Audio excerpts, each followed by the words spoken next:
Thank you for all your feedback on my big arms video. Got lots of great comments, including this one from @StandYourGround. He says, do you know any exercises for forearms? I like the forearm muscles. You can have big arms and small forearms, but you can't have small arms with big forearms. Forearms are the key to upper body.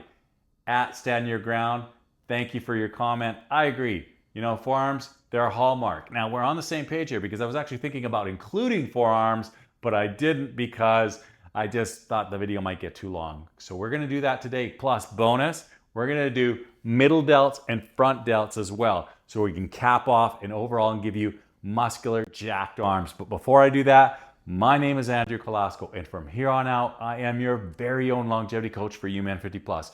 Every week, I'm here to give you the insider info, the no BS on how to maximize your future years, how to really move the dial on your 50s, 60s, 70s, 80s, 90s, giving you a robust cardiovascular system, increasing your strength and your lean muscle mass, and your overall sense of well-being. If you haven't subscribed yet, please do now. I want you here every week, and leave a like and a comment. Want to hear back from you, all the feedback that you've got. I love it all, and I respond to all of it.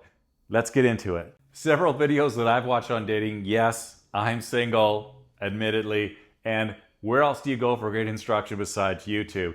What they are saying, a lot of these women on these dating ones are saying, women just love it when you roll up those long sleeves of yours and the cuffs go up and they see your forearms, they see the veins, they see the muscularity.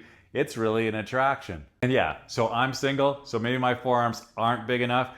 Let's work on it together. Let's get some results. As mentioned in my big arms video, it's important to get as much load and tension on that muscle that you're working as possible, and to stabilize wherever possible to get the most efficient and effective use out of the exercise movement.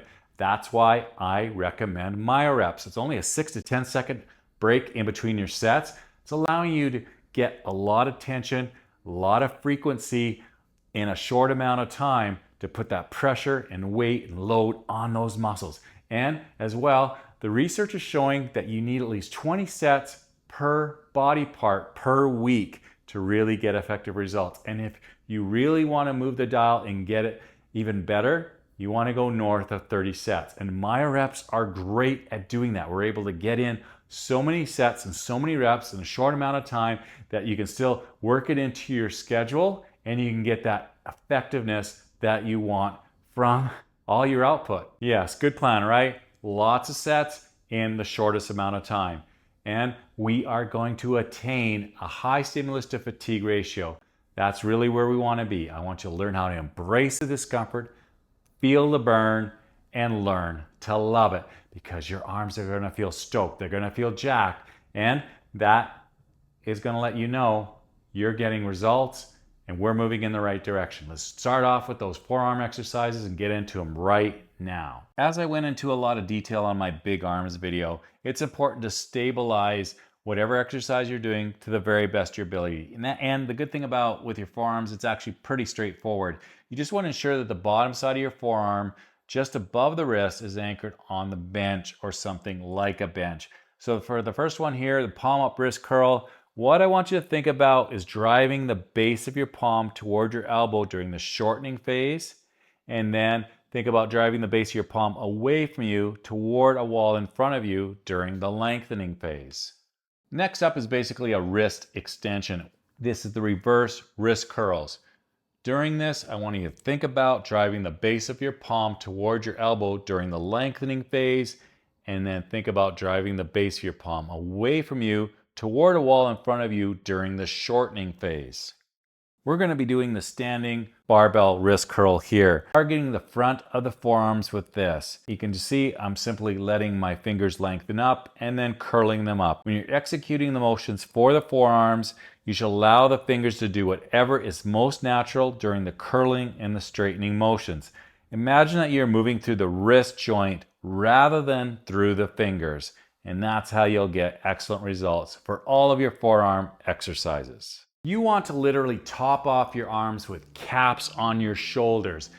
Did you know, a lot of people don't know this, but there's actually 7 subdivisions of deltoids running across here. It's like a fan-shaped muscle.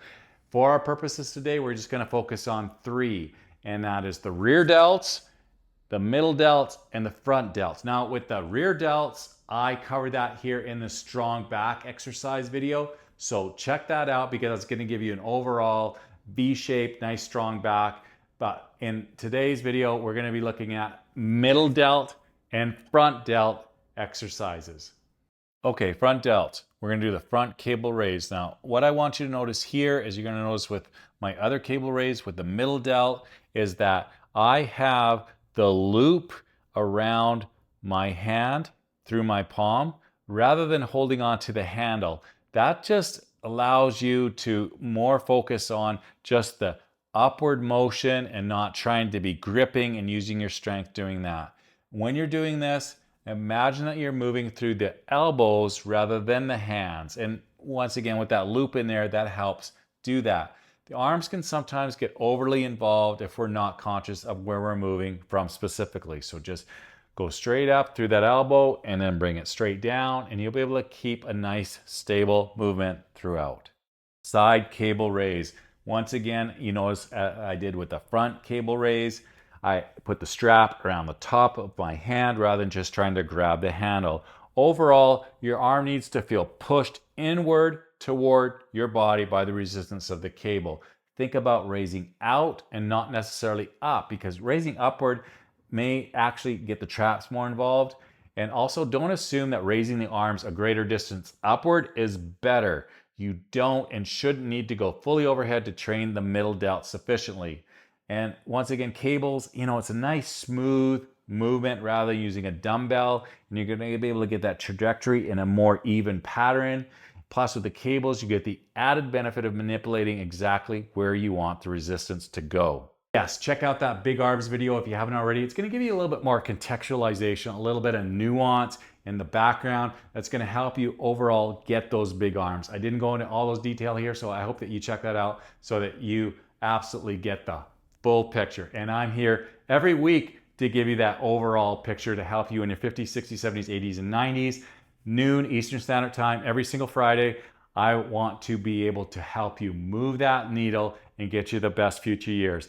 I want to hear from you. Once again, comment, leave a like, subscribe if you haven't already. We're building a sense of community here. Other advice is in that comment section from other men, and it's very helpful. Let's work together. Let's get you the best years in front of you that we possibly can.